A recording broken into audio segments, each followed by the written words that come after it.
Wendigo Jim, written by Destroyer Metron Mark 8. Humans, Ludo sipped, his croon with one eye ridge raised. You can't be serious. Ludo was a mercenary, one of the best in the business. He was a Zosan, a two-armed biped with massive shoulders and leathery green skin. He was 3 meters tall and weighed half a ton. His head was a meter wide, with blood-red eyes and a muzzle full of teeth that could chomp through foul armor. Ludo wore a long black coat over armor made of the scales of a dead green beast. The armor was also black. Straps and holsters crisscrossed Ludo's armor, holding enough guns and explosives to arm a small colony. I'm completely serious, Tazeen told him. Tazeen was a Dolasan, semi-aquatic. He had red scales and webbed hands. His outfit was form-fitting blue envirosuit, though it left his hands and head bare. The suit kept Dolasan's body wet and cold, just the way he liked it. Tazeen wasn't openly armed, but Ludo noticed several weapons on his person. He moved like a being that knew how to use them. Tazeen had presented himself as a fellow Merc, but he wasn't. Ludo had him pegged as some kind of high-level agent, most likely a government operative. He passed Ludo a credit check. Ludo's eye ridges raised again. That check had a lot of zeros on it. I need advice, and I'm offering a great deal of money. Advice, huh? Ludo waved at the barkeep to bring him another drink. You know, it's funny. We don't get a lot of consulting work. It's a missed opportunity if you ask me. I've been in this business for centuries. I know a lot of things. Big Rock Bar was Ludo's favorite dive. Everything was made of sturdy metal, but the seats were surprisingly comfortable. The walls and floor were stone. Hulva vines climbed the walls, dispensing a minty smell and a mild anesthetic. The whole place vibrated with a gentle thrum just below Ludo's hearing range. The lighting was dim and the snacks were free. Most importantly, the booze was cheap and plentiful. It's because no one has to pay you to talk, Ludo. Lulva chuckled. Lulva was a strontium. She was short and skinny, with silver skin and glowing green eyes. She wore armor of luminescent crystal. Lulva was small and kind of adorable, but she was the second most dangerous Merc Ludo had ever worked with. She was also the nicest. They'd been friends for years. All anyone has to do is buy you a groon and you'll tell them everything you know, at length, whether they want to or not. Do you mind? Ludo chided. He couldn't keep the amusement out of his voice. You're costing me money. He turned back to Tazeen. Like I was saying, I know a lot of things. Just people don't think to ask. Usually, it's Ludo, kill that guy. Ludo, blow up that station. Ludo, make sure my business partner never mates again. The bartender arrived. He was a Daloth, a big, rocky-looking guy in a purple kilt. Daloths were as tough as they looked, but they were peaceful most of the time. Ludo asked for another bottle of Grood. Anyway, he continued, humans, short answer, don't. Don't? Tazeen's gills flared. That's all you have for me? Humans are monsters, Ludo explained. Insane, unstoppable monsters. My team doesn't mess with them, and neither should you. They can't be that bad, Tazeen objected. I know there are rumors, but... They're not rumors, Kilgren cut him off. Kilgren was a Ragzot. He was 2.5 meters tall, with pebbly purple skin and 2 horns sticking out the top of his head. Half of Kilgren's body had been replaced with cybernetics. One of his forearms was just a cannon. Ludo wasn't speaking metaphorically either. Humans are literal monsters. Word has it, they used to be normal sapiens. Wendigo Jim added. Wendigo Jim was the newest member of Ludo's Marauders. He was an odd sort. He looked like an Aldrin, and 2-armed biped with sleek black fur. He didn't move like an Aldrin. Aldrin were an anxious, jittery species. They moved in quick jerks and startled easily. Wendigo Jim moved more like a prowling Xanta. He was all cold, lethal grace, and he was the deadliest fighter Ludo had ever seen, aside from Ludo himself, of course. Deathworlders, Wendigo Jim continued, but mostly normal. They moved up the tech tree just like any other species. Then about 4 centuries ago, some of their scientists proved magic is real. Magic? Tazeen leaned forward. I do not know that word. It's a human term, Wendigo Jim explained. Kind of a catch-all for creatures and phenomenon that ignored the laws of physics. Ignored the laws of physics? Tazeen asked. I don't know what you mean. You know what a ghost is, Tazine? Lodo asked. A spirit, maybe. A spirit? Tazine frowned. We had stories of such things before we were spacefaring. Superstitious nonsense. Most species learned better by the time they reached the stars. Well, it wasn't nonsense for the humans, said Lilva. They proved their ghosts were real, and other stuff too. Legend has it my people made a similar discovery, Kilgren threw in. The Ragzat Ascendancy spent 2 centuries exterminating every mythic creature they could find, he shrugged. Or that's the story, at least. Most of us don't really believe it. The humans went a different way, said Wendigo Jim. They embraced their monsters, became them. They were the Deathworld predators to begin with, but now, he shuddered, now there's something worse. Even other Deathworlders fear them. You don't really expect me to believe that, do you? Tazine looked dubious. It sounds ridiculous, I know. Lodo swigged his groon. That's the problem with reality, Tazine. It doesn't have to make sense. Humans discovered the supernatural. Then they incorporated it into their tech, their biology, even.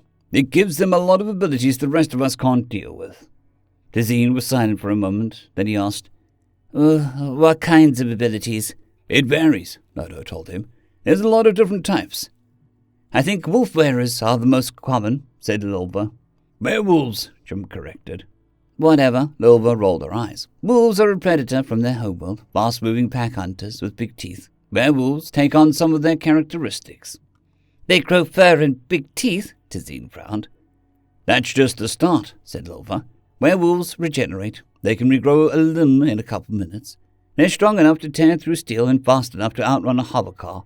Werewolves exclusively eat meat, and they prefer sapient flesh. They can take a ridiculous amount of damage.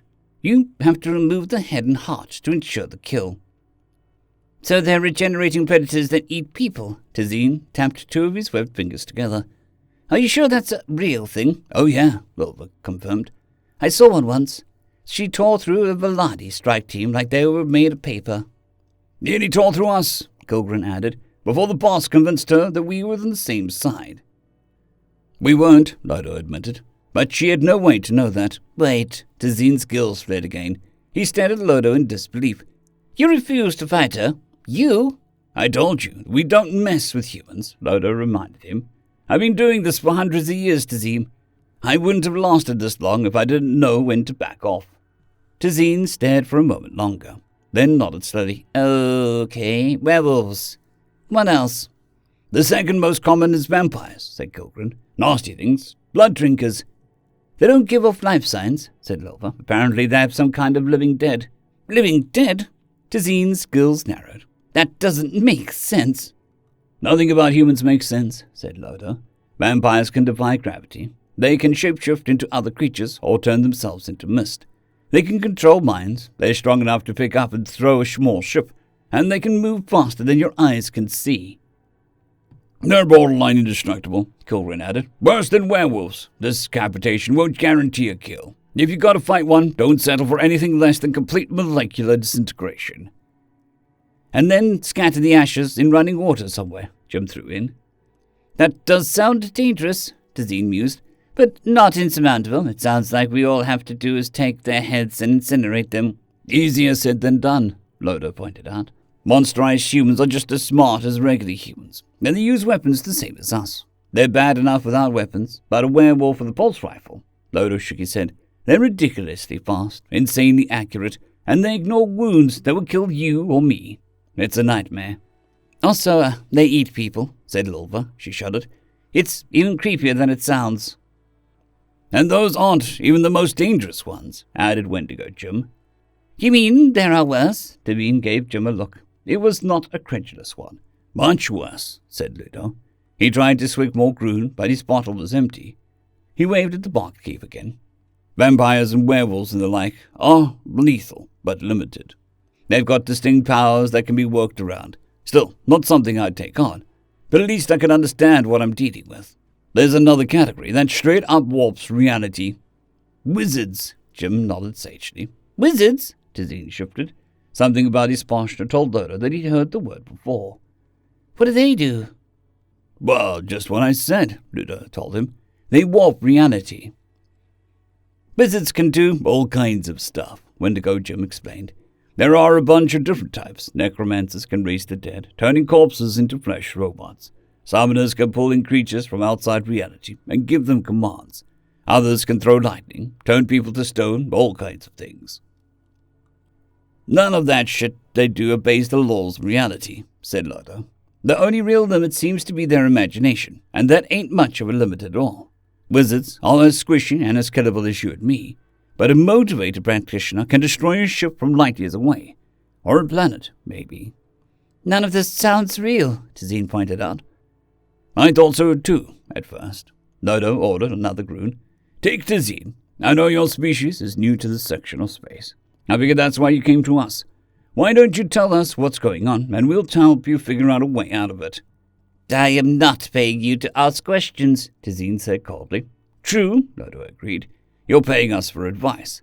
That advice won't be worth much if we don't know what's going on, he shrugged. It's up to you, though. I'm getting paid either way. Tazine thought for a moment. Then he leaned forward. All right, but what I'm about to tell you can't leave this bar, you understand. If word gets out, he grimaced, if word gets out, I'll be obliged to kill you all. Threatening us, Lodo chuckled. That's a waste of time, Tazine. I'm serious, the agent insisted. I want your word. I want your word. No one hears of this. Our word, Lodo snorted. Discretion's a part of the business, Tazine. You brought our silence when you paid for our advice, right, team? Lodo looked at the rest of his team. They all nodded, even Jim. See, Tazine, you've got our word and nothing to worry about. Now spill. The agent hesitated, then nodded. All right. The Dulcian technocracy is dying. Our empire relies heavily on a rare substance called pyrock. We've mined most of the pyrock in our own space, and we've only found one other world that has it. The problem is, the humans found it first. They have a colony there. And you were sent to figure out what to do about it, Lodo guessed. Basically, said Tazine.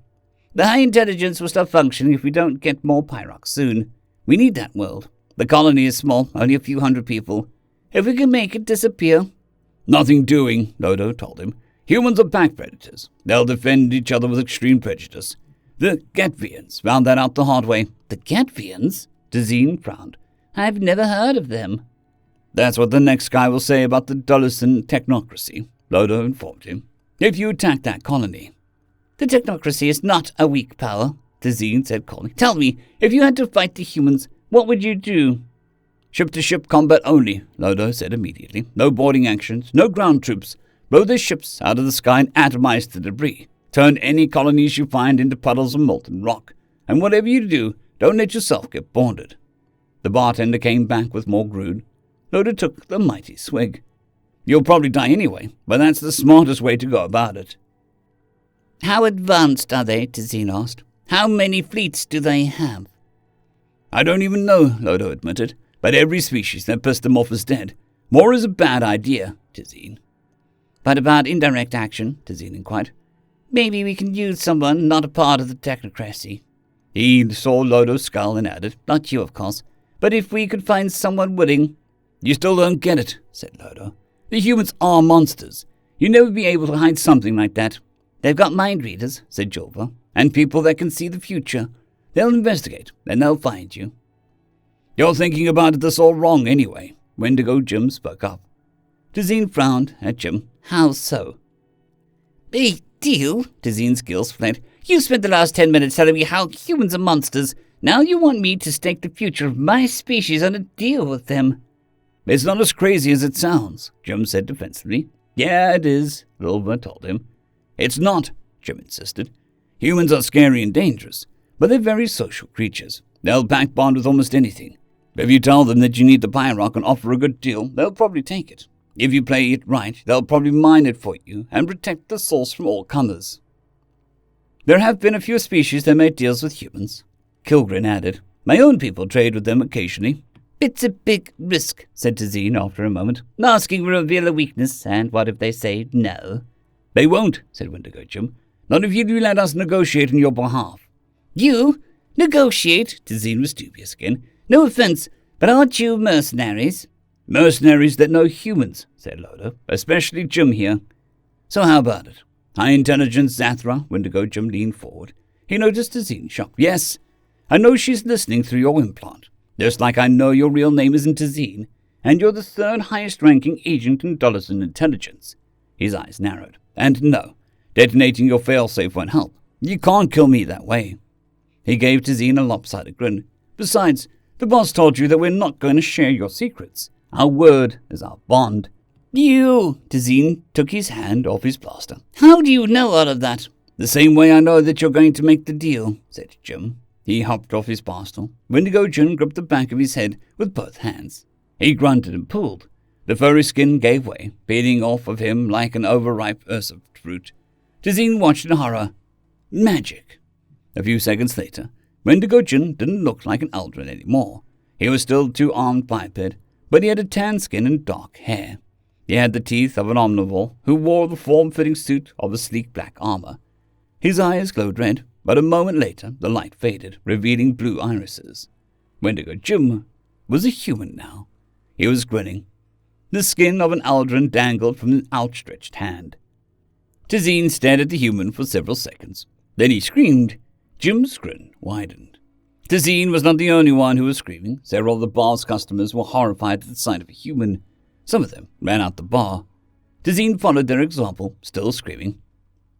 Lodo gave the human a look. Really, Jim? Sorry, boss. Jim's apology was ruined by his giggle. I couldn't help myself. Really? Lodo's look became more exasperated. He'll come back, Jim assured him. The high intelligence will figure out it's the best option once she runs the numbers. I don't care about that, Lodo growled. He gestured around.